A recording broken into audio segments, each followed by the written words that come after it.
O. Estudio analógico del gran salto y del escurrimiento del símbolo del origen. El fin del yoga, el gran salto, causa el escurrimiento del símbolo del origen, es decir, la culminación estratégica de la clave genética de los siddhas traidores.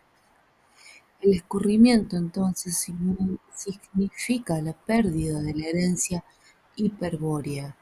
Mediante un simple modelo analógico basado en conceptos ya definidos, vamos a evidenciar el gran salto y su efecto escurrimiento. Ya vimos que el logos Kundalini, revestido con la forma del designio serpiente, ajusta el organismo microcósmico al principio del arquetipo Manu. Se trata en última instancia de un ajuste entre micro y macrocosmos, puesto que el principio del arquetipo Manu es una forma derivada del uno macrocósmico. Con el propósito de evidenciar lo más claramente posible el acto del gran salto, vamos a referirnos solo a un aspecto saliente de la analogía microcósmica, cuál es la correspondencia entre la memoria arquetípica o estructura neurofisiológica del cerebro y el plan arquetípico del macrocosmos. Según la figura 38, la memoria arquetípica del microcosmos, flecha 6, guarda correspondencia analógica con el plano arquetípico del macrocosmos, flecha 14. Análogamente, también, mientras la memoria arquetípica está animada por el sujeto racional, el plano arquetípico le está por el aspecto belleza o inteligencia activa del demiurgo el uno. Este aspecto, por animar íntegramente al plano arquetípico, se manifiesta en todos y cada uno de los arquetipos universales y desde luego también en el arquetipo humano. De acuerdo con la figura 9, en la figura 56 se ha equiparado a un plano límite la separación entre el plano arquetípico y el plano material.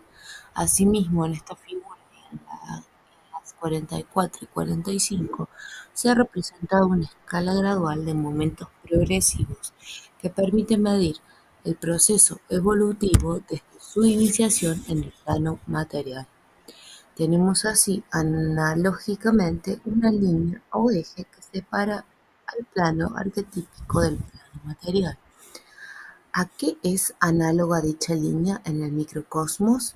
Respuesta: a una línea que separe la memoria arquetípica de la estructura psíquica. Una frontera semejante está representada en la figura 39 como la línea de puntos que separa la región la región A de las regiones B, C y D, es decir, la memoria arquetípica A de la estructura psíquica A, B, D. Comenzaremos la explicación estableciendo una relación entre el nivel evolutivo microcósmico de un virya perdido típico y un nivel macrocósmico de referencia. Para ello nos valdremos de la analogía entre las líneas o fronteras apuntadas. A la izquierda de la figura 67 observamos un eje 0 omega, en adelante eje omega, que separa el plano arquetípico del plano material y en el plano material una escala gradual de momentos progresivos. El eje representa el nivel de referencia frente a la que se medirá inversamente el nivel evolutivo del microcosmos. Por eso, a la derecha, el eje 0 alfa o A, en adelante eje alfa, señala la frontera entre la memoria arquetípica y la estructura psíquica y a la vez marca un determinado nivel evolutivo A en la escala gradual. En el ejemplo adoptado, este nivel corresponde al quinto grado del progreso evolutivo. Con esta disposición analógica, interpretemos el objetivo y el fin del Kundalini Yoga. El Logos Kundalini, al quedar libre en el canal Helix, se propone ajustar la función general del organismo microcósmico al principio del arquetipo humano. Ello equivale en la figura 67 a suprimir la diferencia de nivel entre el eje alfa y el eje omega. Analógicamente, pues, el gran salto consiste en eliminar la diferencia entre el nivel alfa y el nivel omega, en conseguir que el eje OA salte inversamente al sentido evolutivo primero, segundo, tercero y se iguale con el eje cero omega. En ese momento también se habrá identificado el sujeto omega, el sujeto anímico que se encuentra sobre el eje OA con el aspecto belleza que se encuentra sobre el eje OP, o alfa o omega. Es la concreción del fin del Kundalini Yoga.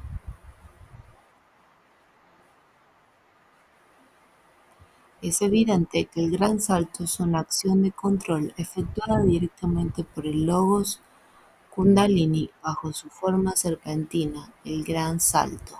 En efecto, solo puede ocurrir si se suprime la diferencia entre el organismo microcósmico y el principio del arquetipo Manu, el logos Kundalini, para igualar el eje alfa con el eje omega, debe adicionar al organismo un factor de ajuste, es decir, un valor inverso a la diferencia. Volviendo a la figura 56, podemos describir la acción de control del siguiente modo. La serpiente Kundalini, desde un chakra superior, pronuncia la palabra del principio del arquetipo humano. Se produce entonces la resonancia de la capacidad arquetípica del arquetipo humano y su forma resulta actualizada y aplicada sobre el organismo microcósmico. La serpiente Kundalini efectúa la comparación entre la forma del arquetipo humano y el organismo microcósmico, detecta la diferencia, replica entonces con su poder plasmador el factor de ajuste sobre el organismo, alterando definitivamente su estructura. El organismo queda ajustado exactamente al arquetipo humano, no existiendo ya ninguna diferencia entre ambos. El gran salto se ha producido, el eje alfa coincide con el eje omega, el sujeto anímico se ha identificado con el uno. P. Significado analógico de la abertura del globo de Akasa. El objetivo del Kundalini Yoga propone liberar al logos Kundalini de su envoltura en el globo de Akasa para que circule personalmente por el canal Helix. Ya vimos que si el logo Kundalini se reviste con la forma del designio serpiente, dispone de las matrices funcionales necesarias y suficientes para transmutar al organismo y ajustarlo con el principio del arquetipo Manu. La transmutación va acompañada de un gran salto, el fin del Kundalini Yoga, que permite al sujeto consciente identificarse con el uno. Surge de esto una pregunta natural, a la que no se ha respondido aún. ¿Es la forma serpentina la única que puede adoptar el logos Kundalini al abandonar el globo de la casa? Y de no ser así, ¿quién determina la forma con que se revestirá el principio plasmador? Respuesta: ante todo hay que afirmar que el logos Kundalini es capaz de revertirse con una pluralidad de formas diferentes. En segundo lugar, hay que advertir que la forma particularmente elegida cuando el logos Kundalini se libera por la práctica de yoga depende de la técnica aplicada para conseguir el objetivo. Más claramente, es el asunto anímico al concentrarse sobre el globo de Akasa para abrirlo y liberar al principio plasmador quien proyecta y reclama la forma que aquel adoptará en su tránsito por el canal Helix. En el caso en que tal proyección provenga exclusivamente del sujeto anímico sin intervención del yo, el logos Kundalini puede o no aceptar revestirse con la forma requerida y se necesita no poca destreza para persuadirlo a su aceptación. También puede ocurrir que, llevado por insondables designios, el logos Kundalini decida salir por su cuenta del globo de Akasa y, revestido con la forma de un mito, fagocite el sujeto consciente y se apodere del organismo microcósmico. Esta última posibilidad puede ser interpretada a la luz de las explicaciones anteriores sobre el mito y el símbolo sagrado. En relación con el objetivo del Kundalini Yoga y su fin, lo que interesa aquí es destacar que solo la forma serpentina del principio plasmador, es decir, el designio serpiente con todas sus matrices funcionales, garantiza la transmutación completa del organismo macrocósmico y el gran salto. Cualquier otra forma que adopte el logos Kundalini, por más excelsa o divina que aparente ser, por ejemplo, la Gran Madre, Brahma, Vishnu, Jehová o un animal sagrado como el elefante, el carnero, el ciervo, etc., causará un muy diferente resultado al perseguido por el objetivo iniciático del yoga. El logos Kundalini, bajo tales formas, se comportará en el organismo como un mito autónomo, como la manifestación local de un arquetipo dominante. Vale decir, intentará situarse frente al sujeto anímico para fagocitarlo y asumir el control del microcosmos, mas no lo hará para elevar al sujeto en el gran salto, sino porque desea permanecer en el microcosmos transformado en mito viviente, en un antiguo dios resucitado, en avatar o mesías, etc. En estos casos, en lugar de la transmutación orgánica conforme al arquetipo Manu, el logos Kundalini faculta la captura del organismo por un arquetipo psicoideo, el cual integrará en la superestructura de una cultura externa y lo empleará para favorecer el objetivo macrocósmico de la finalidad del Pasu. Todo esto es conocido por los gurúes del Kundalini Yoga, sabios de la Kala Chakra, quienes proyectan muchas formas sobre el globo de Akasa para lograr distintos objetivos, pero que saben muy bien que el gran salto solo se logra cuando el principio plasmador adquiere la forma serpentina, la capacidad del designio serpiente.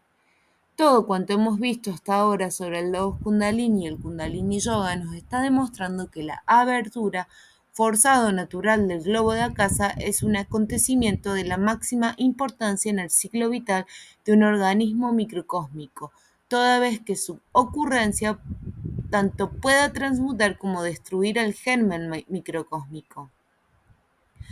Conviene pues conocer con más profundidad el carácter de este hecho. Ello podrá conseguirse si se comprende la correspondencia analógica que la abertura del globo de Akasa microcósmico guarda con un acontecimiento semejante del macrocosmos. Podemos formular así este interrogante. La apertura del globo de Akasa, ¿a qué suceso macrocósmico representa? Respuesta: al Mahapralaya. El Mahapralaya es el fin, igual al principio, del ciclo de manifestación macrocósmica. La respuesta nos permite inferir porque la transmutación inmediata del organismo debe ir seguida de un gran salto que suprime todo proceso evolutivo. En el Mahapralaya solo están presentes el principio y el fin, sin movimiento. Por otra parte, es evidente que el Mahapralaya macrocósmico señala la muerte orgánica del macrocosmos. Análogamente, la abertura del globo de Akasa señala una muerte orgánica del microcosmos previa a la transmutación, es la muerte iniciática por el yoga. Una fundamentación más profunda de la analogía entre la abertura del globo de Akasa y el Mahapralaya podrá encontrarse en las siguientes sentencias de la sabiduría. Durante la manifestación, el verbo del demiurgo, el uno, debe permanecer aislado del macrocosmos. Su vox ha dado término individual a todo lo existente y aún designa a los entes actuales, pero luego del principio su vox concurre a los entes procedentes del huevo primordial. A través del huevo, como un susurro, surgen las palabras del designio, el logos demiúrgico. El verbo encerrado en el huevo primordial semeja la voz de un durmiente soñador, pero una voz que quiere al trascender el mundo onírico y manifestarse afuera, hiciese realidad el contenido de los sueños, sus más absurdas pesadillas. Hasta aquí es clara la analogía entre el huevo primordial y el globo de Akasa, entre el aspecto logos y el logos kundalini. Así, continúan las sentencias de la sabiduría hiperbórea. El huevo primordial ha de permanecer intacto hasta el pralaya. Solo cuando el macrocosmos alcance su finalidad inteliquial, el huevo se romperá y el verbo quedará libre para pronunciar la última palabra, la de la disolución de todo lo óntico existencial. El aspecto logos permanece en el huevo desde el principio hasta el final del macrocosmos, porque él es el principio y el final. Todo ente por él vino a la existencia y todo ente por él retornará a la nada original. La ruptura del huevo primordial y el Mahapralaya son una y la misma cosa. De la ruptura del huevo primordial saldrá el fuego que consumirá el macrocosmos, un fuego que es la esencia del logos, un logos que es el verbo de él uno. La ruptura del huevo primordial es pues evidentemente análoga a la acción que hemos descrito como abertura del globo de Akasa. Ellos nos sugiere que esa abertura ha de causar un verdadero pralaya microcósmico, una muerte iniciática por el yoga. Naturalmente, que tal muerte iniciática es sucedida por una nueva vida, quizás por la inmortalidad orgánica. Del mismo modo que el Mahapralaya macrocósmico le sucede la creación de un nuevo macrocosmos, cuyo ciclo vital se extenderá por otro Mahavantara. Mas esa posibilidad de nueva vida puesta a disposición del iniciado sin arca y que es considerado milagrosa por muchos mentecatos, en realidad solo beneficia al demiurgo, puesto que el organismo transmutado para indefectiblemente ocupar su lugar en la jerarquía blanca de Shambhala o Gran Fraternidad Universal o Sinarquía Internacional, etc. Con respecto a las diferentes formas que puede adoptar el Logos Kundalini al manifestarse fuera del globo de Akasa y sobre la inquietante posibilidad de que se manifieste por sí mismo y no por requerimiento del sujeto yogi, la analogía macrocósmica surge patente de las siguientes sentencias. Muchas veces durante el Mahavantara, por motivos incomprensibles para el Pasu, el uno ha sentido la tentación de romper el huevo y salir con su verbo plasmador. Su deseo, en verdad, va más allá que eso, porque al salir del huevo el verbo se encontraría en una situación de trascendencia macrocósmica. Y el deseo del uno apunta a que su verbo ingrese al macrocosmos sin causar la disolución final. Para cumplir con este deseo, en incontables ocasiones el uno ha abierto el huevo como si fuesen las valvas de una concha y ha salido al exterior. También ha ingresado al macrocosmos y hasta se ha hecho ver y adorar por los animales hombres. ¿Cómo lo hizo sin causar al mismo tiempo la destrucción del macrocosmos? Revistiéndose dentro del mismo Revistiéndose dentro mismo del huevo con una forma adecuada, poniéndose un ropaje, adquiriendo un aspecto de tal manera que al salir dicha forma limitase su poder ígneo y protegiese al macrocosmos. Así el uno fue alguna vez un dios, una diosa, un bailarín, un pájaro, etc.